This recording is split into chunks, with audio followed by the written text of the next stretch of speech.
করে ইসলামের বিজয়, এটা অবশ্যম্ভাবী, ঠিক কিনা? আমাদেরকে একটু পরীক্ষা দিতে হবে, স্যাক্রিফাইস করতে হবে, ইসলামের পথে চলতে হবে, আল্লাহর সাহায্যের অপেক্ষায় থাকতে হবে, তাহলে এই বিজয় আসবে, ঠিক কিনা? কারণ আমরা বিপদ আপদকে ভয় করি না, আমরা সবর করি। আমরা জানি যে রাত্রি যত গভীর হয় অন্ধকার তমানিসা ভেদ করে শোভে সাদিক হয়। আমরা জানি গর্ভবতী নারীর পেটের ব্যথা যত বাড়তে থাকে নতুন মেহমান আসার সময় ঘনাতে থাকে। আমরা জানি মুমিনের জীবনে বিপদ আপদ পরীক্ষা যত বাড়তে থাকে মুমিনের সুসময় কাছে আসতে থাকে। এজন্য আমরা ভরসা রাখি একজনের উপর, তিনি কে? আল্লাহ। আমি যুবক ভাইদের প্রতি শুকরিয়া যে আপনারা এসেছেন, কচিকাচা সোনার মণিরা যারা এসেছে তোমাদেরকেও শুকরিয়া। মিডিয়ার ভাইরা, অনেক মিডিয়া কর্মী এসেছে, এরাও আমাদের মতো দিন নাই রাত নাই এক জেলা থেকে আরেক জেলায় কোরআনের কথাগুলো যে রেকর্ড করে তারা ছড়িয়ে দেয়, আমরা তাদের জন্য দোয়া করি। আল্লাহর মেহেরবানি যে আমরা শুরু করতে পেরেছি, আর আপনারা অনেকটা ঠান্ডা হয়ে আসছেন। এইখানে কি এই যে মাঝখানে এই জায়গায় ও বসারও জায়গা নেই। আহা আহা,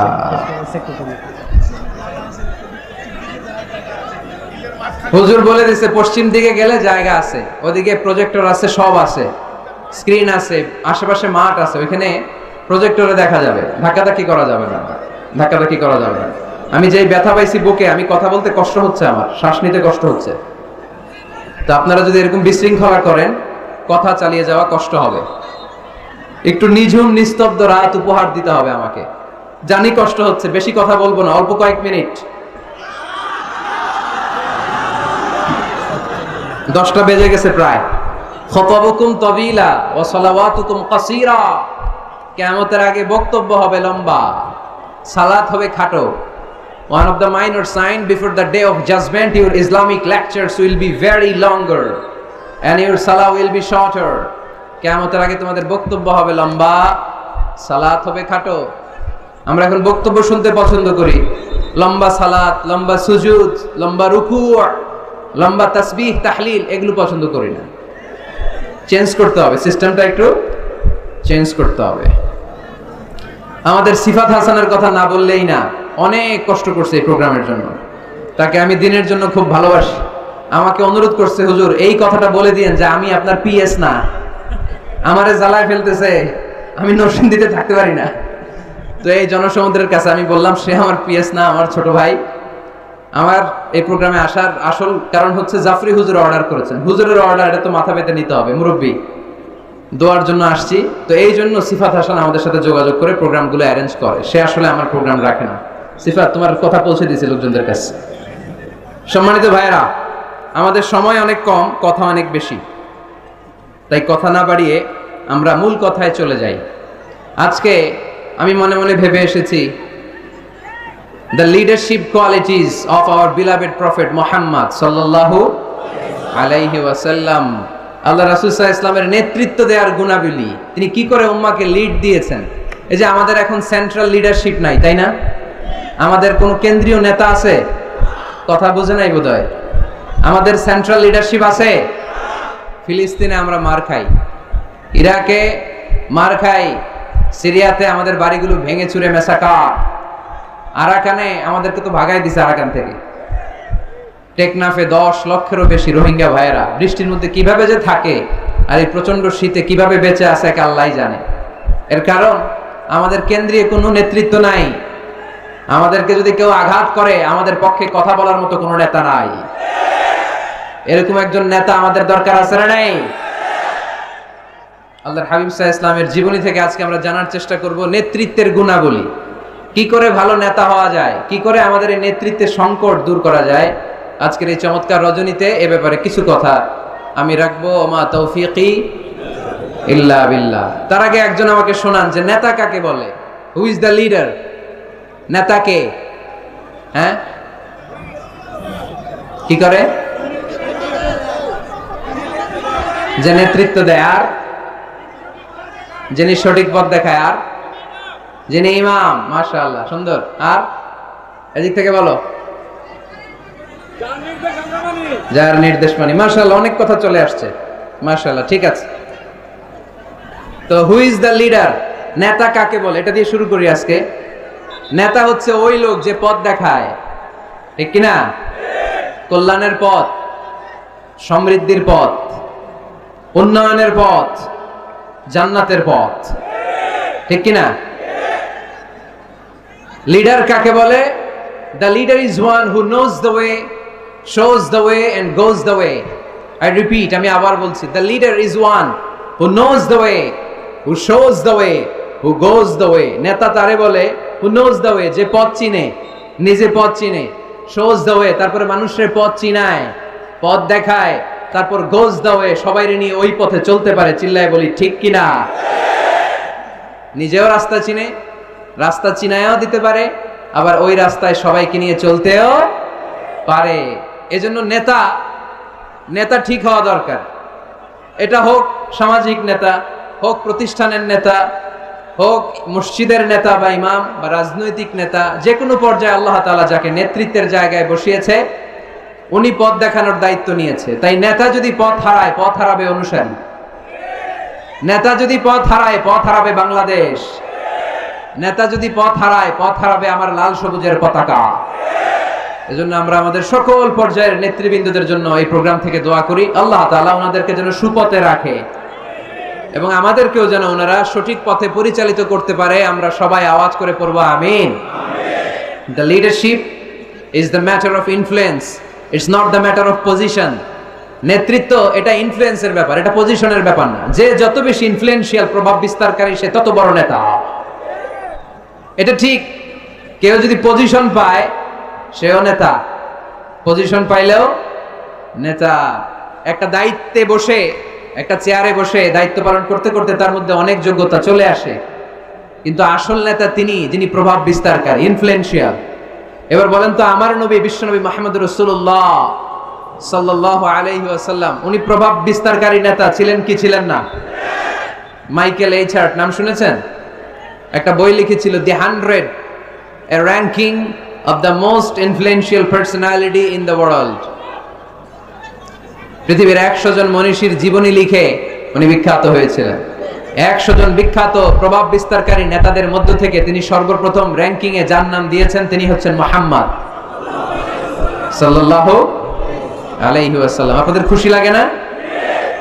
The 100 বইয়ের নাম, a ranking of the most influential personality in the world. পৃথিবী কাঁপানো 100 জন মনীষীর জীবনী তিনি লিখেছেন। আর 100 জনের মধ্যে নাম্বার 1 কারে দিয়েছেন? আওয়াজ করে বলেন, নাম্বার 1 কে? তিনি প্রভাব বিস্তারকারী নেতা ছিলেন। এজন্য নেতা যদি পথ হারায়, খবর আছে, ঠিক কিনা? আমরা নেতাদের জন্য দোয়া করি ওনারা যেন পথ না হারায়। এই নেতাদের ব্যাপারে একটা আয়াত তেলাওয়াত করে আমি আমার আলোচনা শুরু করেছি, যেখানে আল্লাহ তাআলা বলছেন, ইয়াউমা নাদউ কুল্লা উনাসিম বিইমামিহিম। কিয়ামতের দিনটা হবে এমন দিন যেদিন প্রত্যেক দলকে আমি নেতা সহকারে ডাক দিব। পৃথিবীর প্রতিটি মানুষ নেতাদেরকে নিয়ে দাঁড়াবে। নেতারা যদি গোল্লায় যায়, অনুসারীরাও গোল্লায় যাবে। নেতা যদি জাহান্নামে, অনুসারীও জাহান্নামে। নেতা যদি জান্নাতে যায়, অনুসারীরাও জান্নাতে। চিল্লায় বলেন ঠিক কি না? এজন্য আল্লাহ বলেন, ইয়াউমা নাদউ কুল্লা উনাসিম বিইমামিহিম ফামান উতিয়া কিতাবাহু বিয়ামিনিহি ফাউলাইকা ইয়াকরাউনা কিতাবাহুম ওয়ালা ইউযলামুনা ফাতিলা। সুবহানাল্লাহ পড়েন। আল্লাহ বললেন, সেদিন দুনিয়ার সব মানুষগুলোকে আমি তাদের নেতা সহকারে ডাকবো, নেতা সহকারে দাঁড় করাবো। সেদিন যাদেরকে ডান হাতে আমলনামা দেয়া হবে তারা তাদের আমলনামা পড়তে থাকবে। আর সেদিনকার বিচারে কারো প্রতি বিন্দু পরিমাণে জুলুম করা হবে না। সুবহানাল্লাহ পড়েন। তাহলে আপনি কি একা একা দাঁড়াবেন? আপনার সাথে কে দাঁড়াবে? আওয়াজ করে, আরো জোরে, সবাই মিলে বলেন নেতা। নেতা দাঁড়াবে, কর্মীরা দাঁড়াবে। এজন্য নেতা নির্বাচনের সময় সাবধান। নেতার অনুসরণ করে যদি কেউ জাহান্নামী হয়, কিয়ামতের দিন সবাই নেতাকে দোষারোপ করবে। ওয়াকালু রাব্বানা ইন্না আতা'না সাদাতানা ওয়া কুবারানা ফাআদাল্লুনাস সাবিলা। সেদিন তারা বলবে, হে আমাদের রব, আমরা আমাদের নেতাদের অনুসরণ করেছিলাম আর নেতারা আমাদেরকে ভুল পথ দেখিয়েছে। আজকে আমাদের আগে নেতাদেরকে আপনি শাস্তি দেন, নেতাদেরকে আগে জাহান্নামে ফেলেন, তারপরে নেতাদের পরে আমরা জাহান্নামে ঢুকবো। এজন্য প্রিয় ভাইরা, নেতা নির্বাচনের সময় সাবধান। যে কোনো নেতা, এটা রাজনৈতিক নেতা হতে হবে নট নেসেসারি, আমাদের সামাজিক কোনো অঙ্গ সংগঠনের নেতা, সামাজিক প্রতিষ্ঠানের নেতা, যে কোনো জায়গায় নেতা বানানোর সময় আমরা সাবধানে থাকবো। এবং নেতা যদি ভুল করে ফেলে ওনাকে ভদ্রভাবে শুধরে দেয়া, এটাও আমাদের দায়িত্ব। আওয়াজ করে বলতে হবে, ঠিক কি না? ঠিক। মসজিদের ইমাম সাহেব, উনি মসজিদের নেতা, ঠিক কি না? আওয়াজ করে বলেন তো, ইমাম মানে কি? আরো জোরে বলেন। ইমাম সাহেব জোহরের সালাতে 2 রাকাতের পরে বসার কথা, ইমাম সাহেব দাঁড়ায় গেছে, কি করবেন? কি করবেন? ইদা নাবা আহাদুকুম শাইউন ফি সালাতিকুম ফালিয়ুসাব্বিহ, পিছন থেকে আমরা সুবহানাল্লাহ পড়বো, ঠিক কি না? যদি বাংলাদেশে আমরা কি পড়ে ফেলি? আল্লাহু আকবার পড়ে ফেলি, এতে কাজ হয়ে যায়। কাজ হয়ে যায়। ইমাম সাহেব বুঝতে পারে যে সামথিং গানা রং, কোনো কিছু ঝামেলা হচ্ছে, ভুল হয়েছে, উনি শুধরে যায়। কিন্তু আসলে পড়তে হবে সুবহানাল্লাহ, তাসবিহু লিররিজাল ওয়া তাসফিহু লিন-নিসা। ইমাম ভুল করছে, পুরুষরা ধরতে পারলে পড়বে সুবহানাল্লাহ। পিছনের পুরুষ মুক্তাদিরা কেউ ভুল ধরতে পারে নাই, পিছনের মহিলারা ভুল ধরতে পারছে, ওনারাও শুধরে দিতে হবে, ঠিক কি না? ওনারা কি করবে? এরকম তাসফিহ করবে, শুধরে দিতে হবে, ঠিক কি না? আচ্ছা, ইমাম সাহেব কেরাতে ভুল করলেন, 1 বার 2 বার 3 বার, ইমাম সাহেব বারবার আটকে যায়, পড়তে পারে না, তখন আমাদের দায়িত্ব কি? তাফতাহু আলাল ইমাম, ইমামকে ছুটাইয়ে দিতে হবে, শুধরে দিতে হবে, ঠিক কি না? তো মসজিদের ইমাম যদি ভুল করে, মসজিদের নেতা ভুল করলে যদি শুধরে দিতে হয়, সমাজের নেতাও ভুল করলে শুধরে দেওয়ার দরকার আছে না নাই?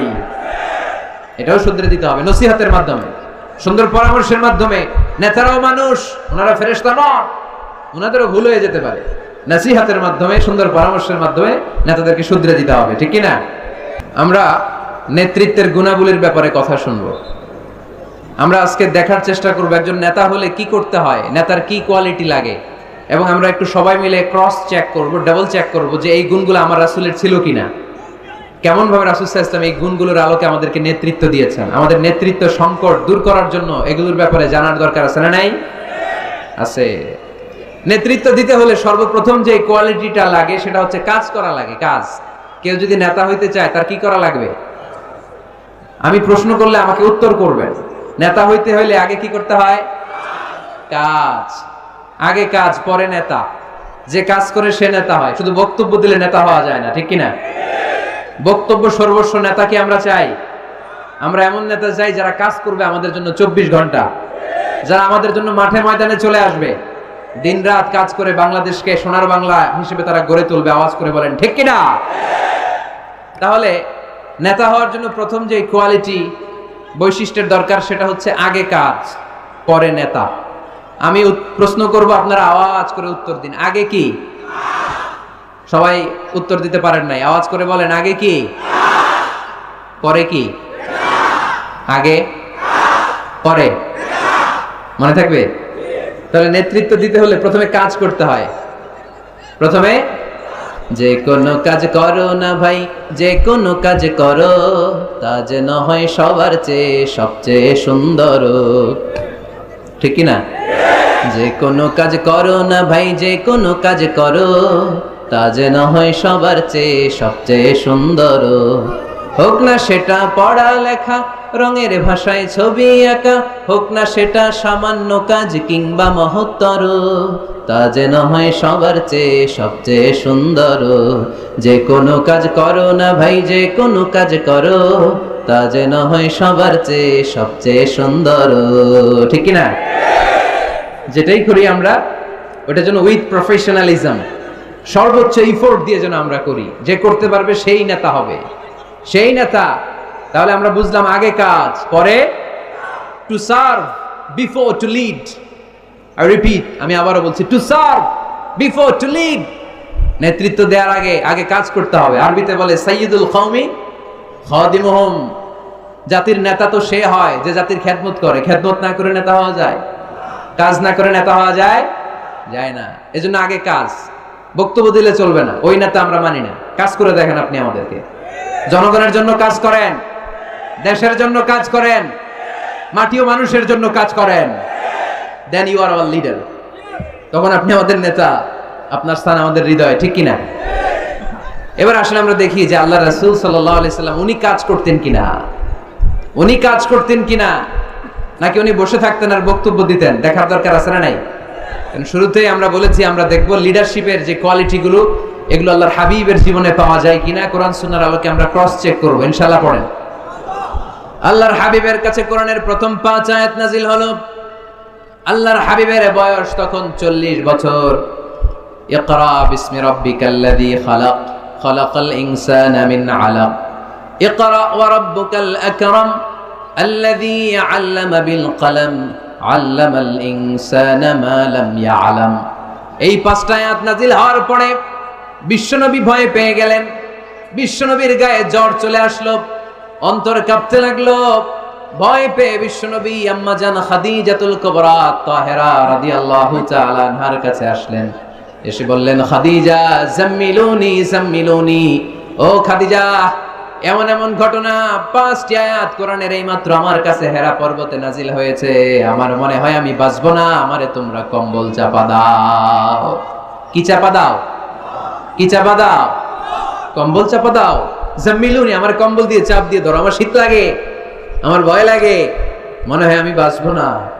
আম্মা জান খাদিজা বললেন, আল্লাহি লা ইউখজিকাল্লাহু আবাদা, ও মুহাম্মদ আপনি ভয় পাবেন না, কখনোই আল্লাহ আপনারে অপদস্থ করবে না, কারণ ইন্নাকা লা তাসিলুর রাহিমা, ও মুহাম্মদ নিশ্চয় আপনি আত্মীয়তার সম্পর্ক বজায় রাখেন, ওয়া তাসদুকুল হাদিসা, সব সময় সত্য কথা বলেন, ওয়া তাহমিলুল কাল্লা, আপনি মানুষের বোঝা বইয়ে দেন, ওয়া তাকসিবুল মা'দুমা, যার টাকা পয়সা নাই তারে আপনি রোজগার করে দেন, ওয়া তাকরিউদ দাইফা, আপনি সব সময় মেহমানদারি করতে পছন্দ করেন, ওয়া তুঈনু আলা নাওয়াইবিল হক, সত্য যেখানে বিপন্ন সেখানে আপনি সত্যের বীর সৈনিক হয়ে দাঁড়িয়ে যান।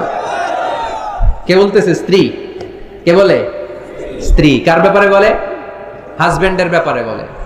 প্রিয় ভাইরা মনে রাখবেন, কারো ব্যাপারে সঠিক তথ্য যদি পেতে চান, বড় সাহেবের ব্যাপারে বড় সাহেবের ড্রাইভারের কাছ থেকে খোঁজ নিয়েন, বড় সাহেবের ঘরের কাজের বুয়ার কাছ থেকে একটু খোঁজ নিয়েন, বড় সাহেবের বাড়ির দারোয়ান থেকে একটু খোঁজ নিয়েন, আর বড় সাহেবের বউয়ের কাছ থেকেও খোঁজ নিয়েন।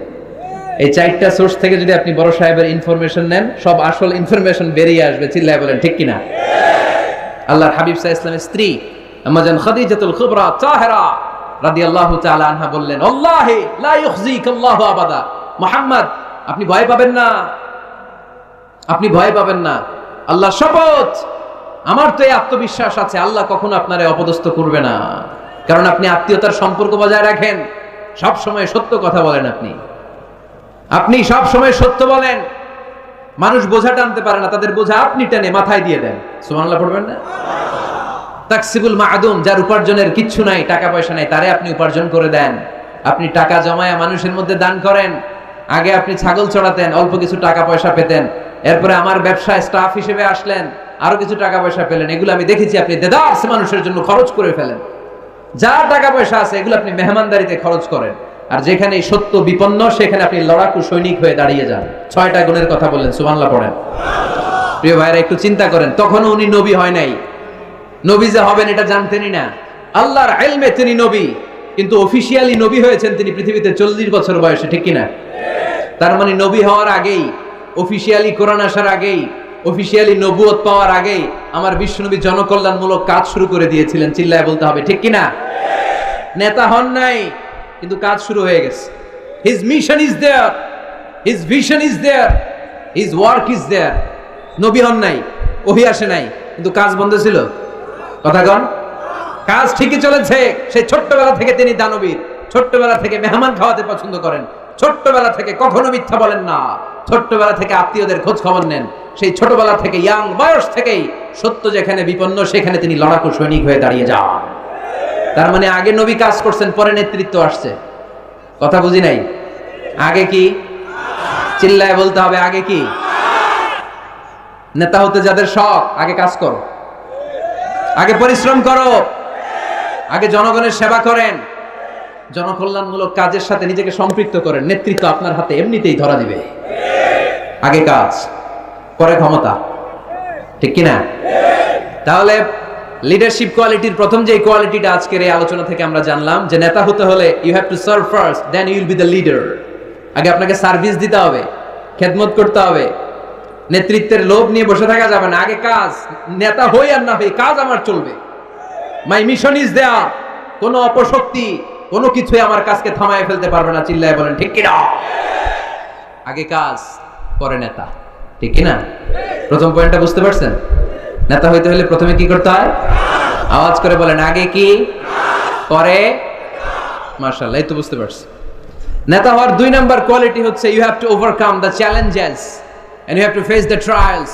আপনাকে চ্যালেঞ্জ মোকাবেলা করার ক্ষমতা থাকতে হবে, বাধা বিপত্তি ডিঙিয়ে সামনে যাওয়ার ক্ষমতা থাকতে হবে, তাইলে আপনি নেতা। নেতা যদি দুর্বল চিত্তের হয়, এটা কি নেতা না খেতা? হ্যাঁ, নেতা হইতে হলে আপনাকে চ্যালেঞ্জ মোকাবেলা করতে জানতে হবে। পাহাড় সম চ্যালেঞ্জ, আপনি এটাকে ডিঙ্গিয়ে চলে যেতে হবে। কোনো কিছু তাকে নাড়ায় না, সে অনড়। কোনো কিছুতে সে টলে না, সে অটল, সে নেতা, ঠিক কিনা? এজন্য আল্লাহ বললেন, ওয়াইযি বিতালা ইব্রাহিম রাব্বুহু বিকালিমাতিন ফাতাম্মাহুন্না ক্বালা ইন্নী জাঈলুকা লিন-নাসি ইমামা। ও নবী, স্মরণ করেন সে সময়ের কথা যখন আমি ইব্রাহিমকে অনেকগুলো পরীক্ষা করেছিলাম। প্রতিটা পরীক্ষায় ইব্রাহিম সফলতার সাথে উত্তীর্ণ হয়েছে। আর এই কারণে ইব্রাহিমকে ফলাফল স্বরূপ আমি জানিয়ে দিলাম, ইব্রাহিম ইন্নী জাঈলুকা লিন-নাসি ইমামা, আমি তোমাকে গোটা বিশ্বের মানুষের ইমাম বানায়া দিলাম, নেতা বানায়া দিলাম। ইন্নী জাঈলুকা লিন-নাসি ইমামা। When Allah test Ibrahim with some trials and he successfully overcome all the trials, and Allah said, Ibrahim, I'm gonna make you the leader. Ibrahim যতগুলো পরীক্ষা নিয়েছে সবগুলাই পাস। আগুনের পরীক্ষা পাস, নমরুদের পরীক্ষা পাস, কাবা ঘরের দায়িত্ব দেওয়া হয়েছে, এই পরীক্ষায় পাস। সন্তানকে মরুভূমিতে রেখে আসতে বলা হয়েছে, পাস। যতগুলো পরীক্ষা আমি নিলাম সবগুলাই তুমি পাস। তুমি বাধা বিপত্তি ডিঙিয়ে নিজেকে প্রমাণ করতে সক্ষম হয়েছ। আর ফলাফল স্বরূপ আমার ঘোষণা, ইন্নী জাঈলুকা লিন-নাসি ইমামা, আমি তোমার ইমাম বানায় দিলাম, নেতা বানায় দিলাম। তার মানে নেতা হতে হলে যত ওভারকাম আছে, স্ট্রাগল আছে, চ্যালেঞ্জ আছে, এগুলো ডিঙিয়ে সামনের দিকে আগাতে হয়। নেতা ভয় পাইলে চলে না। চিল্লা এখন ঠিক কিনা? বাধা আসবে, বিপত্তি আসবে, নেতা অটল অনড়, তাহলেই চিনি নেতা। বুঝতে পেরেছেন? এবার আমরা দেখি যে আল্লাহ রাসূল সাল্লাল্লাহু আলাইহি ওয়াসাল্লামের জীবনে বাধা বিপত্তি ছিল কিনা, চ্যালেঞ্জ তিনি ওভারকাম করেছিল কিনা। আপনাদের কি মনে হয়, আমার নবীর জীবনে কোনো বাধা বিপত্তি ছিল না? আওয়াজ শুনে তো মনে হয় ছিল না। হ্যাঁ, আবু জাহেল তো আল্লাহ রাসূলকে লাল গালিচার সংবর্ধনা দিছিল, তাই না? হ্যাঁ, গোলাপ ফুলের বিছানা বানায় রাখছিল, তাই না? পাহাড় সম চ্যালেঞ্জ ওভারকাম করে তিনি নিজের নেতৃত্বের প্রমাণ দিয়েছেন। নিজেকে প্রমাণ করে করে তিনি সামনের দিকে এগিয়েছেন, ঠিক কিনা? যেন তেন পরীক্ষা বিশ্বনবী দেন নাই। এমন এমন পরীক্ষা রব্বুল আলামিন বিশ্বনবীর কাছ থেকে নিয়েছেন, গোটা বিশ্বের কোন নবী ওই পরীক্ষা দেয় নাই। আল্লাহর হাবিব সাল্লাল্লাহু আলাইহি ওয়াসাল্লামকে পাগল বলা হয়েছে, হয় নাই? কবি বলা হয়েছে, গণক বলা হয়েছে, গণক। আল্লাহ রাসূল সাল্লাল্লাহু আলাইহি ওয়াসাল্লামকে বলা হয়েছে আফতার, লেজ কাটা, নির্বংশ। আল্লাহর হাবিব সাল্লাল্লাহু আলাইহি ওয়াসাল্লাম যখন মক্কায় সালাত পড়তেন, ওটের পচা নাড়ি বুড়ি পিঠে চাপিয়ে দেয়া হতো। 3 বছর শিয়াবে আবি তালেবের জেলখানায় বন্দী ছিলেন। আপনি বন্দী ছিলেন কয় বছর? আমি ছিলাম কয় বছর? আল্লাহর হাবিব সাল্লাল্লাহু আলাইহি ওয়াসাল্লাম কয় বছর বন্দী? এটা অর্থনৈতিক আগ্রাসন, সামাজিক বয়কট। এদের সাথে কারো বিয়ে হবে না, এদের কাছে কোনো পণ্য বিক্রি করবে না, এদের থেকে কিছু কিনবে না। প্রথম বছর যেহেতু ওনারা ছাগল চড়াতেন, ছাগলের গোশত খেলেন। দ্বিতীয় বছর সাহাবারা ছাগলের চামড়া খেলেন। তৃতীয় বছর গাছের পাতা, লতা পাতা, শিকড় আর ছাল খেয়ে বেঁচেছিলেন। The life is not a bed of roses. এই পৃথিবীটা কুসুমাস্তীর্ণ নয়, এটা কণ্টকাকীর্ণ। এই পৃথিবীতে কেউ কাউরের জন্য জায়গা ছেড়ে দেয় না, এখানে জায়গা করে নিতে হয়। পৃথিবীতে তোমাকে জানান দিতে হবে যে তুমি পৃথিবীতে এসেছো। কঠিন বিপত্তিকে, পরীক্ষাকে তুমি জানাও যে তুমিও কম শক্ত না, ঠিক কিনা? একজন পুরুষের 1 ফোঁটা বীর্যে 20 কোটি শুক্রাণু না থাকলে চিকিৎসা বিজ্ঞান বলে ওই বীর্য থেকে কোনো সন্তান জন্ম নেয় না। 1 ফোঁটা বীর্যে কয় কোটি শুক্রাণু? 20 কোটি শুক্রাণু। ওই 20 কোটি শুক্রাণুর মধ্যে আমি একটা, ঠিক কিনা? আপনি একটা, আমরা সবাই এক একটা। এই প্রতিটা শুক্রাণু চেয়েছিল ডিম্বাণুর গায়ে আঘাত করে সফল হতে, কেউ হইতে পারে নাই। 19,99,99,999টা ফেল। পাশ করছিলাম সেদিন আমি, পাশ করেছিলেন, চ্যাম্পিয়ন হয়েছিলেন সেদিন আপনি। সেদিন আপনার হাত ছিল, পা ছিল, মামা খালু ছিল, ফোন কল ছিল, এত কিছু না থাকতো সেদিন আপনি চ্যাম্পিয়ন হয়েছেন। কেউ আপনারা থামায় রাখতে পারে নাই। তার মানে এই পৃথিবীর বুকেও কেউ আপনারা থামায় রাখতে পারবে না। চিল্লায় বলেন ঠিক কিনা? পারবে না। অদম্য সাহস আর শক্তি সম্ভাবনাকে দিয়ে আল্লাহ তাআলা মানুষকে তৈরি করেছেন। এক একটা মানুষের যে কি ব্রেনের ক্যাপাসিটি, তার যে কত ক্ষমতা আল্লাহ দিয়েছেন মানুষ জানেই না। আল্লাহর হাবিব সাল্লাল্লাহু আলাইহি ওয়াসাল্লাম এরকম বাধা বিপত্তি অতিক্রম করে নিজেকে প্রমাণ করে করে সামনের দিকে এগিয়েছেন।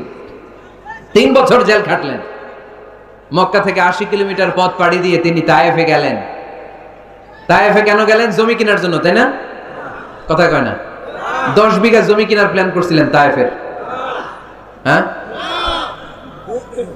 নিজের কোনো লাভের জন্য গেছেন তায়েফে? তায়েফবাসীদেরকে জাহান্নামের আগুন থেকে বাঁচানোর জন্য, নিজের লাভের জন্য না। তায়েফবাসীরা যেন জাহান্নামে ফেরেশতাদের লাথি না খায়, তায়েফবাসীরা যেন জাহান্নামের আগুনে না জ্বলে, ওদেরকে বাঁচানোর জন্য, ওদের লাভের জন্য আল্লাহর হাবিব সাল্লাল্লাহু আলাইহি ওয়াসাল্লাম গিয়েছিলেন। সেখানে তিনি ওয়েলকামড হন নাই, সেখানে পাথর বৃষ্টি মারা হয়েছে। এমন তাবৎ কোনো অত্যাচার নাই বিশ্বনবীর উপর করা হয় নাই। 3টা জায়গায় কি সুশ্রী দেহ আমার নবীর, কি সুন্দর ছিল আল্লাহর হাবিব সাল্লাল্লাহু আলাইহি ওয়াসাল্লামের শরীর। তিনি বলতেন আনা মালিহুন ওয়া আখি ইউসুফু সাবিহুন, আমি লাবণ্যময় সুন্দর, আমার ভাই ইউসুফ সাদা সুন্দর। মিলহুন থেকে মালিহ, মিলহুন মানে লবণ, লবণ থেকে লাবণ্যময়। আমি লাবণ্যময় সুন্দর, আমার ভাই ইউসুফ সাদা সুন্দর। এই সুন্দর মানুষটার দেহে পাথর মারা হয়েছে। Can you imagine that? আপনি কি কল্পনা করতে পারেন? 3টা জায়গায় বিশ্বনবীকে আক্রান্ত করা হয়েছে, রক্তের বন্যা বইয়ে গিয়েছিল। আওয়াজ করে বলেন ঠিক কিনা? খেয়ে না খেয়ে দিন প্রচারের কাজে নিজেকে দিয়েছ বিলিয়ে, তায়েফের কাফিরেরা চিনল না সে আলো, দুষ্ট ছেলেদের পিছু দিল লেলিয়ে। পাথরের আঘাতে ক্ষত বিক্ষত হয়ে সারা শরীর থেকে রক্ত ঝরে। হে রাসূল তোমাকে ভুলি আমি কেমন করে, হে রাসূল তোমাকে ভুলি আমি কেমন করে। ঠিক কি না? তায়েফের ছেলেরা রক্তাক্ত করেছিল সেদিন আমার নবীকে। বিশ্বনবী অটল, অনড়, মন খারাপ করেননি, সবর ইখতিয়ার করেছেন, মাফ করে দিয়েছেন। নিজ এলাকা থেকে চলে যেতে বাধ্য করা হয়েছে। হিজরত করলেন মক্কা থেকে মদিনায়। আহা, মক্কাকে এত ভালোবাসতেন বিষ্ণু ঈসা ইসলাম। হিজরতের রাতে বারবার মক্কার দিকে তাকায়, বারবার তাকায়, চোখের পানি ছাড়ে আর বলে মক্কা তো আহাব্বুল বিলাদ ইলাইয়া, মক্কা আমার কাছে সবচেয়ে প্রিয় নগরী, প্রিয় শহর। লাউলা উখরিজতু লামা খারাজতু, আমার যদি জোর করে মক্কা থেকে তাড়িয়ে দেয়া না হতো আমি জীবনও মক্কা ছেড়ে কোথাও যেতাম না। নিজ এলাকা ছেড়ে চলে গেলেন। খাইবারে খাবারের মধ্যে বিষ মিশিয়ে দেয়া হলো। জানেন ঘটনা? এক ইহুদি নারী দাওয়াত দিয়েছে বিশ্বনবীকে। বিষ্ণু ঈসা ইসলাম দাওয়াত পেলে ফিরাতেন না। তিনি গেলেন, খাসির গোশত খেতে পছন্দ করতেন। খাসির গোশতের মধ্যে পয়জন মিক্স করে দেয়া হলো, বিষ। এই বিষের ব্যথায় তিনি আজীবন কষ্ট পেয়েছেন। এন্তেকালের আগে তিনি বলেছিলেন, ওই যে খায়বারের যুদ্ধে যে ব্যথাটা আমি পেয়েছি বিষের কারণে, ওই ব্যথা আজকে আমার আবার উঠেছে। এজন্য আমার নবীর মৃত্যুটা ছিল শাহাদাতের মৃত্যু। তাকে বিষ্ণু ঈসা ইসলামকে বিষ খাইয়ে এই দুনিয়া থেকে বিদায় করানো হয়েছে। স্বাভাবিক মৃত্যু ছিল না বিশ্বনবীর, ওই বিষের ব্যথায় তিনি মৃত্যুর আগে কাতরাচ্ছিলেন। ব্ল্যাক ম্যাজিক করা হয়েছে, 6 মাস অসুস্থ। লাবিদ ইবনুল আসাম ইহুদিদের মিত্র বিশ্বনবীরে ব্ল্যাক ম্যাজিক করেছে। ব্ল্যাক ম্যাজিক চিনেন না? বান মারে না এলাকায়, নরসিংদীতে আছে। কি বলে এটারে, কি কয়? হ্যাঁ, কি মারে? বান মারে, জাদুটোনা, এগুলো করেন আপনারা? এগুলো করেন না। আল্লাহর হাবিব সাল্লাল্লাহু আলাইহি ওয়াসাল্লামকে 6 মাস ব্ল্যাক ম্যাজিক করে রাখা হলো। তার মানে অত্যাচার, অনাচার, পরীক্ষার, বাধা বিপত্তির এমন কোনোটা নাই যেটা বিশ্বনবী অতিক্রম করে নাই। ঠিক কিনা? তার মানে যিনি নেতা হবেন তাকে পরীক্ষা দিয়ে নেতা হতে হবে, বাধা বিপত্তি এগিয়ে সামনে যেতে হবে, তা না হলে তিনি নেতা হতে পারবে। তার সবগুলা গুণ বিশ্বনবী সাল্লাল্লাহু আলাইহি ওয়াসাল্লামের মধ্যে ছিল। আলহামদুলিল্লাহ পড়েন। নেতা হওয়ার জন্য 3 নম্বর যে কোয়ালিটি লাগে সেটা হচ্ছে এলোকোয়েন্স, বাগ্মিতা। বক্তব্য দিতে জানা লাগে, বক্তব্যে পারঙ্গমতা থাকা চাই, ফাসাহাত, বালাগাত জানা চাই। নেতা যদি ভাষণ দিতে না পারে, এটা কি নেতা? কথা কয় না, এটা নেতা? এজন্য নেতা হইতে হইলে কি করা লাগে? ভাষণ দিতে জানা লাগে। দেখবেন যত বড় নেতা তত চমৎকার তার ভাষণ। আমাদের এদেশের স্বাধীনতার স্থপতি বঙ্গবন্ধু শেখ মুজিবুর রহমানের সেই ৭ই মার্চের রেসকোর্সের ভাষণ মনে আছে? এবারের সংগ্রাম মুক্তির সংগ্রাম, এবারের সংগ্রাম এখনো কানে বাজে, ঠিক কিনা? যতদিন বাংলাদেশ থাকবে ততদিন এই ভাষণ থাকবে কি থাকবে না? তাহলে নেতা হইতে হইলে এরকম ভাষণ জানা লাগে। বারাক ওবামার নাম শুনছেন? কথা কয় না, শুনছেন? এই লোকটাও চমৎকার ভাষণ দিতে জানতো। যে এলাকায় যাইতো ওই এলাকা ধরে ডাক দিত, লোকজন খুশি হয়ে যেত। নির্বাচনে জিতে প্রথমে উনি গেল শিকাগো সিটিতে, আমেরিকা একটা শহর আছে শিকাগোতে, বিশাল বড় অ্যাসেম্বলি। উনি ভাষণ শুরু করলেন এভাবে, হ্যালো শিকাগো, মানে পুরো শিকাগো শহরটার একটা ডাক দিলেন। শিকাগোর লোক তো আনন্দে আটখান হয়ে কাই, খুশি। তার মানে নেতাকে ভাষণ দিতে জানতে হয়, কথা বলতে না জানলে নেতা হইতে পারে? কথা বলেন। বক্তব্যে পারঙ্গমতা থাকা চাই, অসাধারণ বক্তব্য দেওয়ার ক্ষমতা থাকা চাই। এবার আসুন দেখি বিষ্ণু ইসা ইসলামের এটা ছিল কি ছিল না? আল্লাহর হাবিব সাল্লাল্লাহু আলাইহি ওয়াসাল্লামের বক্তব্য দেওয়ার গুণাবলী ছিল কি ছিল না? সহিহ মুসলিমের বর্ণনা, আল্লাহর হাবিব সাল্লাল্লাহু আলাইহি ওয়াসাল্লাম বলেন, উতিতু জাওয়ামিউল কালিম, আমাকে আল্লাহ তাআলা জাওয়ামিউল কালিম দিয়েছে। মানে আমি এমন কথা বলি, কথাগুলো ছোট কিন্তু এর আবেদন অনেক বড়। আমি কথা বলি অল্প কিন্তু এটার impact in the heart of people, in the heart of the listener, যারা শুনে তাদের হৃদয়ে এটার প্রভাব অনেক বেশি। আমার কথাগুলো concise in wording but comprehensive in meaning, বলি কম অর্থ বেশি। হাজার লাইন ব্যাখ্যা করো, আমার কথাকে ব্যাখ্যা শেষ করা যায় না। চিল্লায় বলেন ঠিক কি না? তিনি জাওয়ামিউল কালিম জানতেন, এত সুন্দর পরিষ্কার পরিচ্ছন্ন আরবি ভাষায় তিনি কথা বলতেন। আবার আম্মা জান বলেন, সেই বুখারীর বর্ণনা, আল্লাহর হাবিব সাল্লাল্লাহু আলাইহি ওয়াসাল্লাম যখন বক্তব্য রাখতেন, লাউ আদ্দাহুল আদুল আহসাহু, কেউ যদি চাইতো আল্লাহর হাবিব সাল্লাল্লাহু আলাইহি ওয়াসাল্লাম বক্তব্যে কয়টা বাক্য বলেছেন, কয়টা শব্দ বলেছেন, কয়টা বর্ণ ব্যবহার করেছেন, চাইলে প্রতিটা বাক্য আর শব্দ হাতে গোনা যেত। সুবহানাল্লাহ নাই? এত সুন্দর পরিচ্ছন্ন আরবিতে তিনি বক্তব্য করতেন, কথা বলতেন। লাউ আদ্দাহুল আদুল আহসাহু, কেউ চাইলে গুনতে পারতো রাসূল সাল্লাল্লাহু আলাইহি ওয়াসাল্লাম ওনার ভাষণে কয়টা বাক্য বলেছেন, ওনার এই বক্তব্যে তিনি কয়টা শব্দ ব্যবহার করেছেন, চাইলেই গুনা যেত। সুবহানাল্লাহ পড়েন। আল্লাহর হাবিব সাল্লাল্লাহু আলাইহি ওয়াসাল্লাম যখন বর্ণনা করতেন, বুখারীর বর্ণনা, আ'আদাহা সালাসান, গুরুত্বপূর্ণ কোনো কথা বললে এটা 3 বার রিপিট করতেন, হাত্তা তুফহামা আনহু, যাতে এটা সহজে বোঝা যায়। গুরুত্বপূর্ণ কথা বলার সময় কয়বার বলতেন? আল্লাহর হাবিব সাল্লাল্লাহু আলাইহি ওয়াসাল্লাম একবার তাকওয়ার ওয়াজ করছিলেন আর বলছিলেন, আত-তাকওয়া হা হুনা, আত-তাকওয়া হা হুনা, আত-তাকওয়া হা হুনা, ওয়া ইউশিরু ইলা সাদরিহি 3 মাররাত, তাকওয়া এখানে, তাকওয়া এখানে, তাকওয়া এখানে বলে তিনি অন্তরের দিকে 3 বার ইঙ্গিত করেছেন। সুবহানাল্লাহ পড়বেন না? তাকওয়া থাকে কোন জায়গায়? কোথায়? নাকি আল্লাহর হাবিব বলছেন আত-তাকওয়া হা হুনা, আত-তাকওয়া হা হুনা, আত-তাকওয়া হা হুনা, কি বলছেন? আত-তাকওয়া হা হুনা, তাকওয়া থাকে হৃদয়ে। তার মানে গুরুত্বপূর্ণ কথা বলার সময় আল্লাহর হাবিব সাল্লাল্লাহু আলাইহি ওয়াসাল্লাম 3 বার রিপিট করতেন। সুবহানাল্লাহ পড়েন। এরপর আম্মা জান আয়েশা রাদিয়াল্লাহু তাআলা আনহা বর্ণনা করেন, বুখারীর বর্ণনা, ইয়াতাকাল্লামু বিকালামিন বাইয়িন ফাসলিন, আল্লাহর হাবিব যখন কথা বলতেন, ইয়াতাকাল্লামু বিকালামিন বাইয়িন, সুস্পষ্ট ভাবে কথা বলতেন, ফাসলিন, থেমে থেমে কথা বলতেন, ইয়াতাহাফফাযুহু মান জালাসা ইলাই, তার আশেপাশে যারা বসে থাকতো চাইলে সবগুলো কথা সহজেই মুখস্থ করে ফেলতে পারতো। ইয়াতাকাল্লামু বিকালামিন বাইয়িন, সুস্পষ্ট কথা বলতেন, অস্পষ্ট কোনো কথা আল্লাহর হাবিব সাল্লাল্লাহু আলাইহি ওয়াসাল্লাম কখনো বলেন নাই। ফাসলিন, থেমে থেমে, এক বাক্য শেষ আরেক বাক্য, এক কথা শেষ আরেক কথা। ইয়াতাহাফফাযুহু মান জালাসা ইলাই, এত সুন্দর করে বলতেন তার আশেপাশে যারা বসা চাইলে এগুলো মুখস্থ রাখতে পারতো। আওয়াজ করে পড়তে হবে আল্লাহু আকবার। আবার আল্লাহর নবী মাঝে মাঝে আবেগঘন বক্তব্য দিতেন। সাহাবারা বলেন, বিশ্বনবী মাঝে মাঝে এমন বক্তব্য রাখতেন, ওয়াজিলাত মিনহাল কুলুব যারাফাত মিনহাল আয়ুন, বিশ্বনবীর বক্তব্য শুনে আমাদের হৃদয় বিগলিত হয়ে যেত, বিশ্বনবীর আলোচনা শুনে, নসিহত শুনে আমাদের চোখ দিয়ে দাঁড় দাঁড় করে পানি ঝরতো, দাঁড় দাঁড় করে চোখ দিয়ে পানি ঝরতো, হৃদয় বিগলিত হয়ে যেত। তার মানে আবেগঘন বক্তব্য দিতে জানতেন। আবার পাশাপাশি বিশ্বনবী মাঝে মাঝে জেহাদি বক্তব্য দিতেন, তেজস্বী বক্তব্য দিতেন, হাত্তা ইহতামাররাত আইনা ওয়া আলা সাওতুহু ওয়াশতাদ্দা গাদাবু, মাঝে মাঝে যখন জ্বালাময়ী তেজস্বী ভাষণ দিতেন চেহারাটা লাল হয়ে যেত, চোখগুলো লাল হয়ে যেত, বিশ্বনবীর কণ্ঠ উঁচু হয়ে যেত, রাগে তিনি গড়গড় করতে থাকতেন, মনে হচ্ছে তিনি সেনাবাহিনীর কমান্ডার। সুবহানাল্লাহ পড়েন।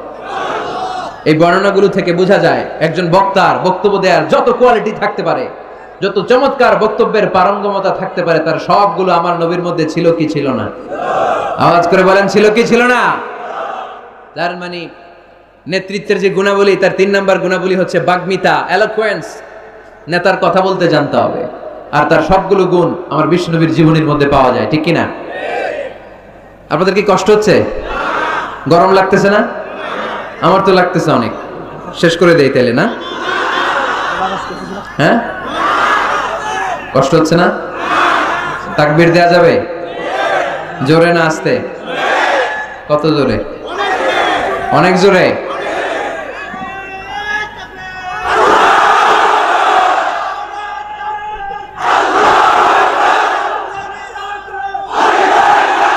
পানি আছে?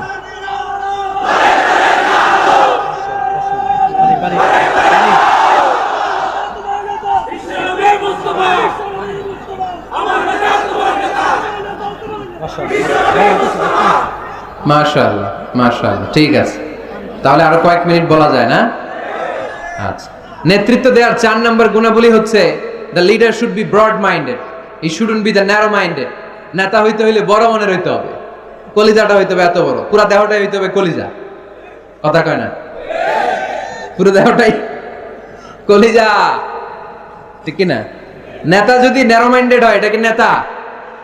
নেতা হতে হবে broad minded. The leader should be accommodative mentalities. নেতার অ্যাকোমোডেট করার মেন্টালিটি হতে হবে, উনি সবার। যেমন আমাদের বাংলাদেশের গণপ্রজাতন্ত্রী বাংলাদেশের প্রধানমন্ত্রী, মাননীয় প্রধানমন্ত্রী শেখ হাসিনা, উনি কি শুধু আওয়ামী লীগের নেতা? কথা কয় না? শুধু বিএনপির নেতা? শুধু জামাত ইসলামের নেতা? জাতীয় পার্টির নেতা? শুধু জাসদের নেতা? উনি কার নেতা? উনি এই বাংলাদেশের 17 কোটি মানুষের নেতা, ঠিক কিনা? আপনি নেতা হইলে আপনি সবার হবেন। আপনি এমপি, আপনার নির্বাচনী এলাকায় যারা আছে আপনি সবার এমপি। আপনি এলাকার পুরুষদের এমপি, এলাকার নারীদের এমপি, এলাকার হিজড়াগুলারও এমপি আপনি। চিল্লা এখন, ঠিক কিনা? আপনি সবার। আপনার হৃদয়টা হইতে হবে এরকম আকাশের মতো বিশাল, সাগরের মতো উদার। নেতা হইতে হইলে ব্রড মাইন্ডেড হইতে হয়, অ্যাকোমোডেটিভ হইতে হয়, তাই না? এবার আসেন দেখি, আমার বিষ্ণু ইসা ইসলাম যে নেতা ছিলেন, উনি কি ন্যারো মাইন্ডেড ছিলেন না ব্রড মাইন্ডেড? কথা বোঝে নাই বোধহয়। ব্রড মাইন্ডেড ছিলেন। কত ব্রড মাইন্ডেড? আল্লাহ রাসূল সাল্লাল্লাহু আলাইহি ওয়াসাল্লামের ব্যাপারে আল্লাহ পাক বললেন, ওমা আরসালনাকা ইল্লা রাহমাতাল লিল আলামিন, I have sent you as a mercy for the entire universe. নবী হে, আমি আপনাকে গোটা বিশ্বের সবার জন্য রহমত করে, বিশ্ববাসীর জন্য রহমত করে প্রেরণ করেছি। বুঝে শুনে উত্তর দিয়েন তো, আল্লাহ কি এখানে বলছেন ওমা আরসালনাকা ইল্লা রাহমাতাল লিল মুসলিমিন? বলছে রাহমাতাল লিল মুত্তাকিন, রাহমাতাল লিল মুসাল্লিন? কি বলছে? আল্লাহ বলেছেন ওমা আরসালনাকা ইল্লা রাহমাতাল লিল আলামিন। নবী হে, আমি আপনাকে গোটা বিশ্বের সবার জন্য রহমত করে দুনিয়ায় প্রেরণ করেছি। তিনি সবার জন্য রহমত, সবার জন্য। আল্লাহ রাসূল সাল্লাল্লাহু আলাইহি ওয়াসাল্লাম ছিলেন ব্রড মাইন্ডেড, সবার জন্য তিনি রহমত। মানুষের জন্য রহমত, জিন জাতির জন্য রহমত, ফেরেশতাদের জন্য রহমত, মৎস্যকুলের জন্য রহমত, পক্ষীকুলের জন্য রহমত, গোটা বিশ্বের সবার জন্য। আস্তিকদের জন্য যেমনি রহমত, নাস্তিকদের জন্য রহমত, ঠিক কিনা? আল্লাহর হাবিব সাল্লাল্লাহু আলাইহি ওয়াসাল্লাম একবার একটা লাশ দেখে দাঁড়িয়ে গেলেন। কি দেখে? লাশ দেখে দাঁড়ালেন। সাহাবারা বললেন, ইন্নাহু ইয়াহুদি। নবী, ইন্নাহু ইয়াহুদি, এটা ইহুদির লাশ, আপনি দাঁড়ালেন যে? আল্লাহর হাবিব সাল্লাল্লাহু আলাইহি ওয়াসাল্লাম বললেন, আওয়ালাইসাত নাফসান, এটা কি মানুষ না? হোক না ইহুদি, হোক না খ্রিস্টান, হোক না আস্তিক আর নাস্তিক, আমি তো মানুষ দেখে দাঁড়াইছি। সুবহানাল্লাহ কইবেন না? এজন্য সবাইরে আগে মানুষ মনে করবেন। আগে কি মনে করবেন? পরে দলাদলি কইরেন। আমরা দেখা মাত্র বলি কোন পীরের মুরিদ? দেখা মাত্র প্রথম প্রশ্ন কি? হ্যাঁ, কোন পীরের মুরিদ? কোন দল করেন? হ্যাঁ, ভারতপন্থী না পাকিস্তানপন্থী? আছে না নাই? এই যে দলাদলি, খালি পিস পিস করি, খালি ভাগাভাগি। যারা পিস পিস করে আল্লাহ এদেরকে পিস পিস করে ফেলবে, ঠিক কিনা? বিষ্ণুনবী এসেছেন মিলানোর জন্য, মিলিয়ে দেওয়ার জন্য বিষ্ণুনবী ইসলামের আগমন ঘটেছে। আর আমরা খালি পিস পিস। আমরা আহলে হাদিস মসজিদ বানাই এক জায়গায়, এক এলাকায় আহলে হাদিস মসজিদ, আরেক এলাকায় হারাও বানাইছে হানাফি মসজিদ। আছে না নাই? আহলে হাদিস মসজিদে হানাফি মুসল্লি ঢুকতে পারবে না, হানাফি মসজিদে আবার আহলে হাদিসরা ঢুকতে পারবে না। আহা, কোথায় চলে গেলাম আমরা? আমরা মানুষকে মানুষ হিসেবে কনসিডার করি না। সে মুসলমান, এটা তার বড় পরিচয়, এটা আমরা সামনে আনতে চাই না। আগে নিয়ে আসি হানাফি না আহলে হাদিস, আগে নিয়ে আসি বিএনপি না আওয়ামী লীগ। সে যে মানুষ, তার বড় পরিচয়। তারপর সে মুসলিম, সে আমার ভাই, এটা আমরা ভুলে গিয়েছি। আওয়াজ করে বলেন ঠিক কি না? ভুলে গেছি। আমাদের প্রভু এক, এক নবীর উম্মত, জীবন বিধান এক, ওই শিবানী কোরআন। আমাদের প্রভু এক, এক নবীর উম্মত, জীবন বিধান এক, ওই শিবানী কোরআন। তবে কেন এক হে মুসলমান, একে হও করিয়া হবান। বাইতুল্লাহ এক, মদিনা শরীফ এক, উহুদ পাহাড় এক, বদরের মাঠ এক। ঠিক না? বাইতুল্লাহ এক, মদিনা শরীফ এক, উহুদ পাহাড় এক, বদরের মাঠে। একটা তো জীবন আর মরণ তো একটাই, এক সাথে মিলে মিশে একটাই প্রাণ। তবে কেন এক হে মুসলমান, একে হও করিয়া হবান। আমাদের প্রভু এক, এক নবীর উম্মত, জীবন বিধান এক, ওই শিবানী কোরআন। তবে কেন এক হে মুসলমান, একে হও করিয়া হবান। ঠিক না? বাইতুল্লাহ এক, মদিনা শরীফ এক, বদরের মাঠ এক, উহুদের প্রান্তর এক, কোরআন এক, নবী এক, আল্লাহ এক। কিন্তু আমরা আছি কিলাকিলি নিয়ে। ঠিক কিনা? এই কিলাকিলি আমরা আর করতে চাই? দলাদলি আমরা করতে চাই? আমরা ঐক্য চাই। আমরা কি চাই? এমন ঐক্যের সিন্ডিকেট আমাদের গড়তে হবে যাতে কোনো অপশক্তি এই সিন্ডিকেটকে ভাঙতে না পারে। চিল্লায় বলো ঠিক কিনা?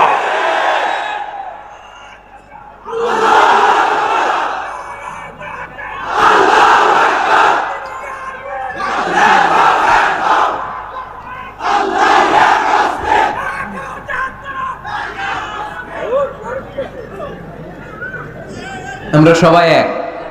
আওয়াজ করে বলতে হবে আমরা সবাই কি? আরো জোরে, আমরা সবাই কি? আল্লাহর হাবিব সাল্লাল্লাহু আলাইহি ওয়াসাল্লাম ইহুদির লাশ দেখে দাঁড়ায়। অন্যরা বললেন ইন্নাহু ইয়াহুদি, আপনি যে ইহুদির লাশ দেখে দাঁড়ান। সাহাবী বললেন আওয়ালাইসাত নাফসান, এটা কি মানুষ না? আমি তো মানুষ দেখে দাঁড়িয়েছি। আল্লাহর হাবিব সাল্লাল্লাহু আলাইহি ওয়াসাল্লাম বললেন এটা কি মানুষ না? আমি তো মানুষ দেখে দাঁড়িয়েছি। জাদুল মাআদ ফি হাদি খাইরিল ইবাদ, ইবনুল কাইয়িম আল জাওজিয়ার লেখা আল্লাহ রাসূল সাল্লাল্লাহু আলাইহি ওয়াসাল্লামের বায়োগ্রাফির উপর একটা বই। এই বইতে এবং আসির আল হালাবিয়াতে একটা ঘটনা এসেছে যে আল্লাহর হাবিব সাল্লাল্লাহু আলাইহি ওয়াসাল্লামের সাথে দেখা করার জন্য নাজরান থেকে ৬০ জন খ্রিস্টান পাদ্রী এসেছিল। কয়জন? আওয়াজ করে বলেন। খ্রিস্টান পাদ্রী। এখন আসার পরে রাসূল সাল্লাল্লাহু আলাইহি ওয়াসাল্লাম ওনাদেরকে নিয়ে কই বসবেন? জায়গা নাই। এক সাহাবী বলে এক কাজ করি, যেহেতু দুপুরবেলা আসছে, পাহাড়ের ছায়া আছে, এই ছায়াতে নিয়ে বসি। আল্লাহর হাবিব বললেন না, এরা খ্রিস্টান মেহমান, আবার পাদ্রী, ওই ধর্মের আলেম, এদেরকে বুঝি পাহাড়ের মরুভূমিতে নিয়ে বসা যায়? আরেক সাহাবী বললেন ইয়া রাসূলুল্লাহ, আমার খেজুর বাগানের সব খেজুর পেড়েছি, এবার খেজুরের পাতাগুলো কাটলে সমস্যা নাই, সব খেজুরের পাতা কেটে বাগান থেকে এনে আমি খেজুর পাতার একটা বিছানা বানায় দেই বড় করে, এটাতে নিয়ে বসে। আল্লাহর হাবিব সাল্লাল্লাহু আলাইহি ওয়াসাল্লাম বললেন এটা কথা বললা? এরা খ্রিস্টান পাদ্রী, এদেরকে খেজুর পাতার বিছানায় বসানো যায়? কই বসাবো? বলতে বলতে ৬০ জন খ্রিস্টান পাদ্রী চলে আসছে। আল্লাহর হাবিব সাল্লাল্লাহু আলাইহি ওয়াসাল্লাম উপায় অন্তর না দেখে ৬০ জন খ্রিস্টান পাদ্রীর জন্য মসজিদে নববীর দরজা খুলে দিয়েছেন। আল্লাহর নবীর মসজিদে খ্রিস্টানরা ঢুকতে পারে। আল্লাহর নবী ইহুদিকে দেখে সম্মানার্থে দাঁড়িয়ে যায়, আর আমাদের হানাফি ভাইরা আহলে হাদিস মসজিদে ঢুকতে পারে না। আমাদের আহলে হাদিস ভাইরা হানাফি মসজিদে ঢুকতে পারে না। এটার নাম ইসলাম নয়, এটার নামই বাড়াবাড়ি। এটাই বাড়াবাড়ি, এটাই বাড়াবাড়ি। এটার নাম ইসলাম না হয়। ইসলাম হচ্ছে ঐক্যের নাম, ইসলাম হচ্ছে ভালোবাসার নাম, ইসলাম হচ্ছে ভ্রাতৃত্বের নাম। এজন্য নেতা হইতে হইলে কলিজা হইতে হবে কত বড়?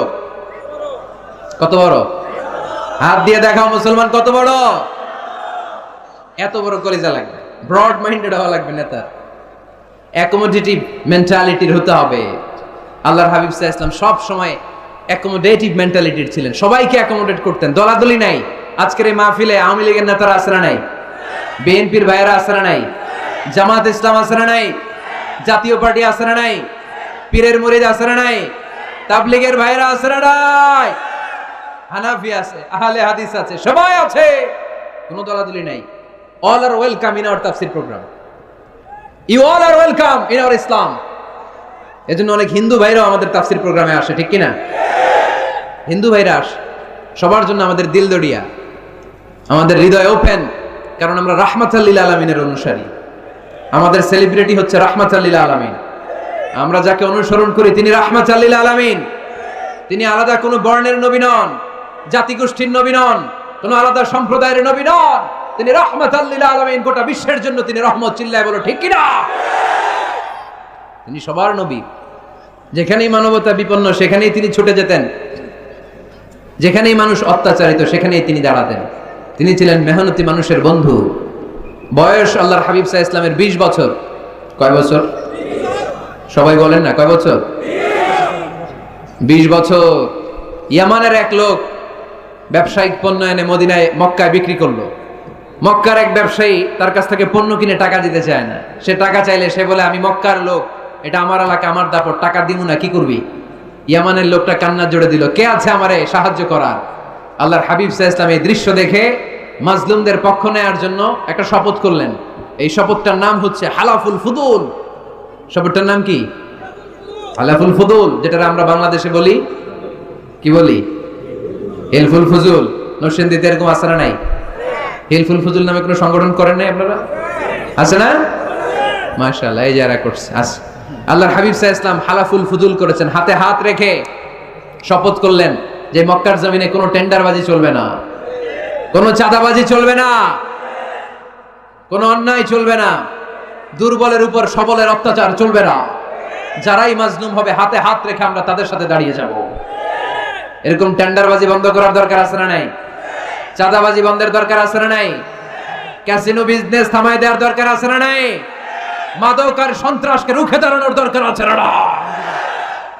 ইসলাম সবসময় জঙ্গিবাদের বিরুদ্ধে, ইসলাম সবসময় মাদকের বিরুদ্ধে, ইসলাম সবসময় কট্টরপন্থার বিরুদ্ধে, ইসলাম সবসময় শান্তির পক্ষে, ঠিক কিনা? ইসলাম আর জঙ্গিবাদ কি এক? জেহাদ আর জঙ্গিবাদ কি এক? আরে জেহাদ হচ্ছে জঙ্গিবাদকে কবর দেওয়ার জন্য আল্লাহ পাঠিয়েছে। চিল্লায় বলেন ঠিক কিনা? যারা হকের বিপক্ষে, যারা মানুষের কষ্টের কারণ হয়, যারা জুলুমবাজ, এরা হচ্ছে জঙ্গি। আর যারা সত্যের পক্ষে এরা মুজাহিদ, ঠিক কিনা? এইখানে যারা আসছে আজকের মাহফিলকে সফল করেছে, এরা প্রত্যেকে এক একটা মুজাহিদ, ঠিক কিনা? আর যারা মাহফিল বন্ধ করতে চায়, কোরআনের আওয়াজকে থামায় দিতে চায়, এরাই হলো আসল জঙ্গি। এরাই জঙ্গি।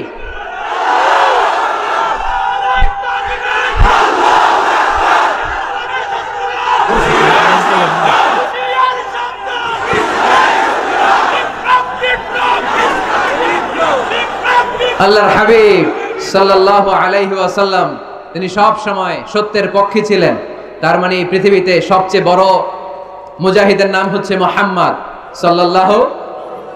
আচ্ছা দেখি আপনাদের কমন সেন্স কতটুকু। আল্লাহর হাবিব যদি সবচেয়ে বড় মুজাহিদ হয়, তাহলে আল্লাহর হাবিব সাল্লাল্লাহু আলাইহি ওয়াসাল্লামের সময়ের সবচেয়ে বড় জঙ্গিটার নাম কি? আবু জাহেল, ঠিক কিনা? মুসা আলাইহিস সালাম ছিলেন মুজাহিদ, তার মানে ওনার সময়ের সবচেয়ে বড় জঙ্গিটার নাম কি? ইব্রাহিম আলাইহিস সালাম ছিলেন মুজাহিদ, ওনার সময়ের সবচেয়ে বড় জঙ্গির নাম কি? এখনো যারা কোরআনের পক্ষে, ইসলামের পক্ষে, আমার নবীর পক্ষে, এরা এক একটা মুজাহিদ। আর যারাই কোরআনের বিপক্ষে, এরা এক একটা জঙ্গি। এরাই জঙ্গি। ডেফিনেশন খুব সহজ। যারা হকের পক্ষে মুজাহিদ, যারা কল্যাণের পক্ষে এরা মুজাহিদ, যারা হকের বিপক্ষে এরা জঙ্গি। এই জঙ্গিবাদের কবর রচনা করার জন্য আল্লাহ তাআলা জিহাদকে ফরজ করেছেন। এজন্য জিহাদ আর জঙ্গিবাদকে কখনো গোলানো যাবে। আল্লাহর হাবিব সাল্লাল্লাহু আলাইহি ওয়াসাল্লাম ছিলেন মেহনতি মানুষের বন্ধু। মেহনতি খেটে খাওয়া মানুষকে আমার নবী এত ভালোবাসতেন যে বিদায় হজের মতো এত গুরুত্বপূর্ণ ভাষণেও বাদ যায়নি খেটে খাওয়া মানুষের কথা। তিনি বলেছেন, আরিকাকুম আতঈমুহুম মিম্মা তাকুলুন ওয়াকসুহুম মিম্মা তালবিসুন। খবরদার, তোমাদের অধীনস্থ কর্মচারীদের সাথে খারাপ আচরণ করো না।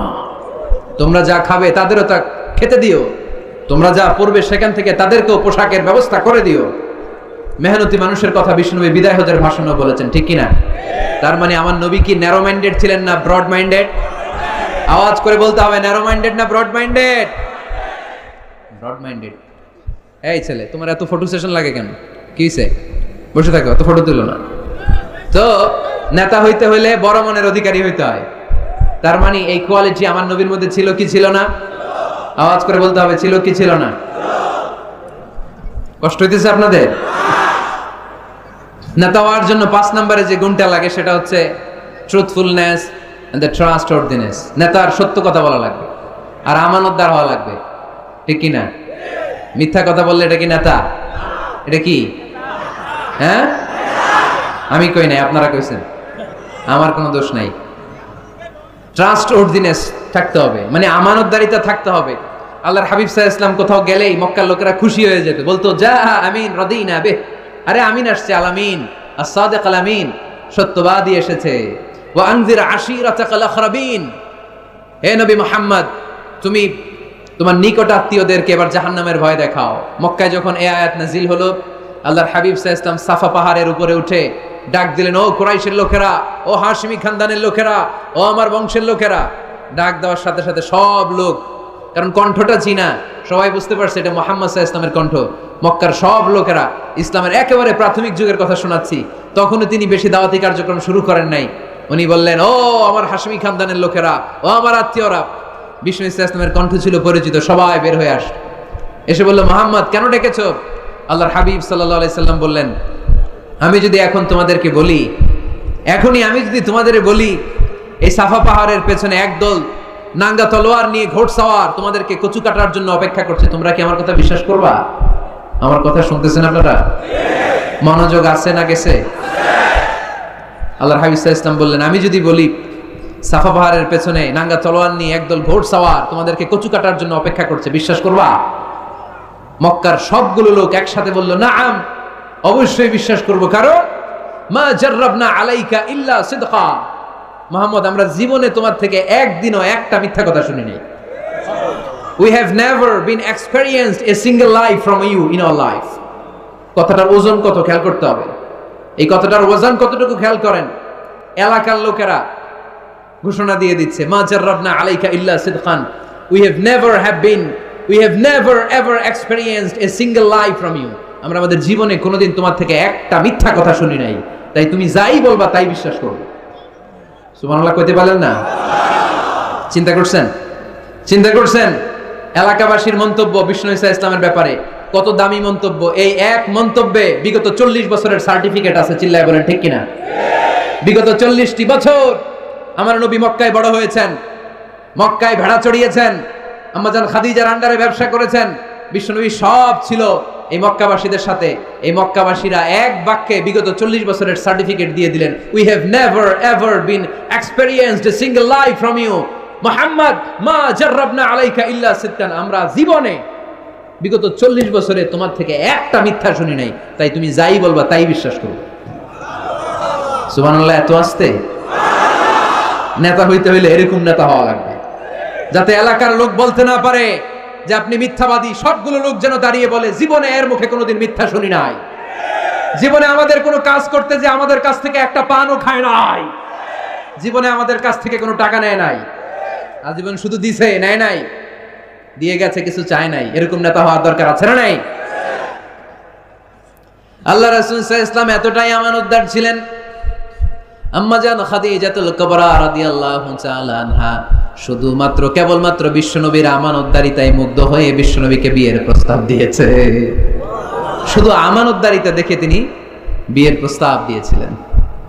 এতটাই আমানতদার ছিল বিষ্ণু ঈসা ইসলাম, কাফির মুশরিকরাও আমানতের প্যাকেট বিশ্বনবীর কাছে রেখে যেত। একজন এসে বলল, আমি তায়েফে যাব, এইখানে 5000 দিরহাম মুহাম্মদ তোমার কাছে আমানত রেখে গেলাম। দল করে আবু জাহেলের। দল করে কার? কথা বুঝে নাই বোধহয়। দল করে কার? আমানত রাখতে আসে কার কাছে? আল্লাহর হাবিব যদি বলতেন দল করো আবু জাহেলের, আমার কাছে আমানত কেন, আবু জাহেলের কাছে রাখো। ওরা কয় না, দল করি পেছে পয়রা, আমানত আপনার কাছে রাখতে হবে। কারণ এই টাকার প্যাকেট যদি আবু জাহিল্লার কাছে রাখি, কয়দিন পরে আইসা দেখবো টাকাও নাই, প্যাকেটও নাই। ঠিক কিনা? কি বড় আমানতদার ছিলেন বিষ্ণু ইসলাম। আহা, আমানতের মাল দিয়ে বিষ্ণুনবীর ঘর বোঝাই করা ছিল। আল্লাহর হাবিব যে রাতে মক্কা থেকে মদিনায় হিজরত করতে যাবেন, ওই রাতে এই আমানতের সম্পদগুলো বুঝিয়ে দেওয়ার জন্য চাচাতো ভাই আলী রাদিয়াল্লাহু তাআলা আনহুকে ডেকে অ্যাপয়েন্টমেন্ট দিয়েছেন যে আলী, আমি তো চলে যাচ্ছি আমার জন্মভূমি মক্কা ছেড়ে মদিনায়, এই আমানতের সম্পদগুলো তোমার দায়িত্বে, তুমি বুঝাইয়ে দেবা। সাইয়েদনা আলী রাদিয়াল্লাহু তাআলা আনহু বলেন, একদিন নয়, 2 দিন নয়, এই আমানতের মালামালগুলো মক্কার লোকদের কাছে পৌঁছাতে আমার 3 দিন সময় লেগেছে। সুবহানাল্লাহ বলতে পারলেন না?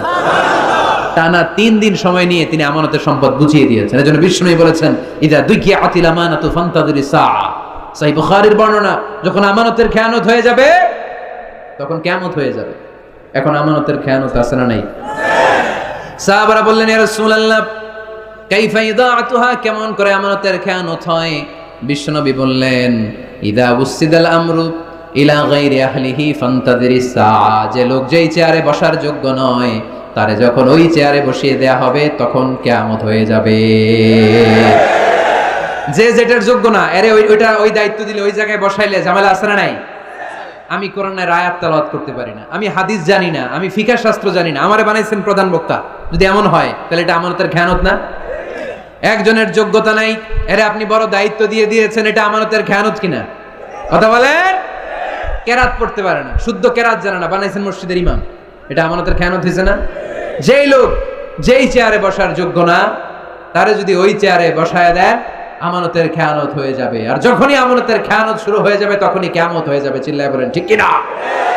তাহলে নেতা হইতে চাইলে সত্যবাদী হন, নেতা হইতে চাইলে আমানতদার হন, বিশ্বনবীর মতো। কার মতো? কার মতো? কথা বুঝতে পারছেন? আরো শুনবেন? হ্যাঁ, হুজুর শেষ করে দেই নাকি? কষ্ট পাচ্ছে। যেই পরিমাণে এইখানে 8টা প্রজেক্ট করে ওইখানে লক্ষ লক্ষ লোক, আপনারা সেফলি এক্সিট করতেও 1 ঘন্টা লাগবে। থামেন।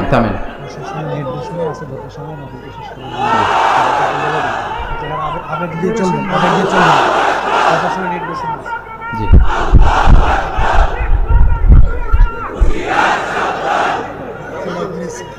মাশাআল্লাহ, ঠিক আছে। আর বাকি 5টা পয়েন্ট আমি 5 মিনিটের মধ্যে বলে দিচ্ছি। মনোযোগ থাকতে হবে, খরগোশের কানের মতো কান খাড়া করে দিকে দিতে হবে, আওয়াজ করা যাবে না। নেতা হইতে হলে কর্মীর পালস বুঝা লাগে। 6 number point, you have to have good interaction with your follower. আপনার you have to have good interaction with your follower. নেতা যিনি, তিনি কর্মীদের সাথে ভালো ইন্টারাকশন থাকতে হবে। কর্মী কয় একটা, নেতা কয় আর একটা, আসলে নাই? কথা বলেন না। You have to revise your followers' suggestion in decision making process. গুরুত্বপূর্ণ বিষয়ে সিদ্ধান্ত নিতে হলে নেতার উচিত কর্মীদের পালসকে রিভাইজ করা। কর্মী কি সাজেশন দিয়েছে দেখার দরকার আছে না নাই? এজন্য আল্লাহ বলেন, ওয়াশাবিরহুম ফিল আমরি ফাইদা আযামতা ফাতাওয়াক্কাল আলাল্লাহ। গুরুত্বপূর্ণ কোন বিষয়ে যখন সিদ্ধান্ত নিবা তখন সবার সাথে পরামর্শ করে নিও। যখন সিদ্ধান্ত নিয়ে ফেলবা তখন তাওয়াক্কুল করবা কার উপর? বদরের ময়দানে আল্লাহর হাবিব সাল্লাল্লাহু আলাইহি ওয়াসাল্লাম বললেন, এখানে তাবু গাড়ো। কোন জায়গায়? এখানে। হাব্বাব ইবনে মুনযির রাদিয়াল্লাহু তাআলা আনহু বললেন, ইয়া রাসূলুল্লাহ আমানজিলান আনজালাহুল্লাহ লাইসা লানা আন নাতাকাদ্দামাহু আও নাতাআখারা। ইয়া রাসূলুল্লাহ, আপনি যে তাবু গাড়তে বললেন, এটা কি আল্লাহর পক্ষ থেকে নির্দেশ না আপনার নিজের ইচ্ছা মতো? আল্লাহর হাবিব বললেন, না, এটা আমার রায়। ওয়াল হারবু ওয়াল মাকিদা, আমার মনে হয়েছে বদরের এইখানে তাবু গাড়লে ভালো হবে। হাব্বাব বলে, না ইয়া রাসূলুল্লাহ, লাইসা হাযা বিমানজিল, এখানে তাবু গাড়লে ভালো হবে না। আল্লাহ রাসূল বললেন, তাহলে কোথায় তাবু গাড়লে ভালো হবে? হাব্বাব ইবনুল মুনজির বললেন, ইয়া রাসূলুল্লাহ, ওই জায়গায়, ওইখানে তাবু গাড়েন, ওইখানে কুয়া আছে, তাহলে বদরের কুয়ার পানি আমরা খাবো। আর ওইখানে 2 দিকে উপত্যকা আছে, বৃষ্টি হইলে উপত্যকার পানি আমরা হাউস বানাইয়া পানি জমায় রাখবো, আমরা পানি খেয়ে যুদ্ধ করবো, আর কাফেরগুলো পানি না খেয়ে মরবে। সুবহানাল্লাহ কইতে পারলেন না? বিষ্ণু বললেন, আরে তাই তো হাব্বাব যা বলেছে এটাই তো ঠিক, ওইখানে তাবু গাড়তে হবে, এইখানে নয়। আওয়াজ করে কোন আল্লাহু আকবার। কি লিডার ছিলেন, কি নেতা ছিলেন! মুহূর্তের মধ্যে নিজের সিদ্ধান্ত বাদ দিয়ে কর্মীর সিদ্ধান্ত নিয়েছেন। সুবহানাল্লাহ পড়েন। খন্দকের পরীক্ষা খননের সময় সেই রোম থেকে ছুটে আসা সালমান আল ফারিসি, ইরান থেকে ছুটে আসা সালমান আল ফারিসি পরীক্ষা খননের কথা বললেন। সালমান আল ফারিসির আগে মদিনার কোন লোক এই পরীক্ষা খননের কথা কেউ জানতো না, কেউ না। পরীক্ষা কেমন? এত ফিট বা এত ফিট মাটি গর্ত করে ফেলতে হবে মদিনার চারদিকে। আল্লাহর হাবিব বললেন, এতে কি লাভ? সালমান আল ফারিসি বললেন, ইয়া রাসূলুল্লাহ, আমরা চারদিকে যদি এত ফিট বা এত ফিট গর্ত করে রাখি তাহলে কাফেররা আসতে পারবে না, ওই জায়গায় দাঁড়ায় থাকবে। আসতে চাইলে আগে পরীক্ষায় নামতে হবে, এরপরে আসবে। আর পরীক্ষায় নামলেই আমরা তীর মেরে ওদেরকে কাবু করে ফেলবো। সুবহানাল্লাহ পড়েন। আল্লাহ রাসূল সাল্লাল্লাহু আলাইহি ওয়াসাল্লাম বললেন, সালমানু মিন্না মিন আহলি বাইত, সালমান আমাদের অন্তর্ভুক্ত। শাবাশ সালমান, ব্রেভো সালমান। আওয়াজ করে পড়েন আল্লাহু আকবার। মুহূর্তের মধ্যে নিজের সিদ্ধান্ত বিশ্বনবী সাল্লাল্লাহু আলাইহি ওয়াসাল্লাম বাদ দিয়ে সাইয়েদনা সালমান রাদিয়াল্লাহু তাআলা আনহু যেই সিদ্ধান্ত দিয়েছেন, যেই পরামর্শ দিয়েছেন, ওই পরামর্শ নিয়েছেন। তার মানে নেতা যদি হতে হয়, a true leader, a charismatic leader যদি আপনি হতে চান, আপনার কর্মীদের পরামর্শের গুরুত্ব আপনার কাছে থাকার দরকার আছে না নাই? নেতা হওয়ার 7 নাম্বার গুণ হচ্ছে আপনাকে কনফ্লিক্ট রিজলভিং অ্যাবিলিটি থাকতে হবে, বিরোধ নিষ্পত্তি করার মতো ক্ষমতা থাকতে হবে, আপনার কূটনৈতিক চাল চালার মতো ক্ষমতা থাকার দরকার আছে না নাই? আল্লাহর হাবিব সাল্লাল্লাহু আলাইহি ওয়াসাল্লামকে কূটনৈতিক জ্ঞান দিয়ে আল্লাহ তাআলা এমন প্রজ্ঞাবান করেছেন, গোটা বিশ্বের সব কূটনীতি এক পাল্লায়, আমার বিশ্বনবীর কূটনীতি যদি আরেক পাল্লায় রাখা হয়, বিশ্বনবীর কূটনীতি আর প্রজ্ঞার ওজন ভারী হয়ে যাবে। হি ওয়াজ এ ভেরি গুড মিডিয়েটর। আল্লাহ রাসূল সাল্লাল্লাহু আলাইহি ওয়াসাল্লাম খুব ভালো মধ্যস্থতা করতে পারতেন। সুবহানাল্লাহ কইবেন না? মিলায়ে দিতে পারতেন। কি করতে পারতেন? কাবা ঘরের 4টা কর্নার, একটা কর্নারের মধ্যে হাজারে আসওয়াদের পাথর রাখা হয়, এটাকে বলা হয় আর রুকনুল হাজারিল আসওয়াদ। এই হাজারে আসওয়াদের পাথরটা এটা জান্নাতি পাথর। কিয়ামতের দিন আল্লাহ এই পাথরে 2টা চোখ দিবে, একটা জিহ্বা দিবে, এই পাথর কথা বলবে। এই পাথর বলবে, আল্লাহ, এই লোকটা আমার গায়ে চুমু দিয়েছিল, তারে তুমি জান্নাতে ঢুকায় দাও। এই হাজারে আসওয়াদের পাথরটা কাবা নির্মাণের সময় কে পাথরটাকে তুলে কাবা ঘরের ভেতরে রাখবে, এই নিয়ে মক্কার নেতাদের মধ্যে কিলাকিলি। কারণ এটা অনেক সম্মানের ব্যাপার। সব নেতারা ঘোষণা দিল, কাউকে আমরা এই সম্মান দিতে চাই না, কাউকে। হিন্দু মেয়ে মুসলমান হবে অনেক আগে থেকে। আপনার হাতে না, আপনার হাতে।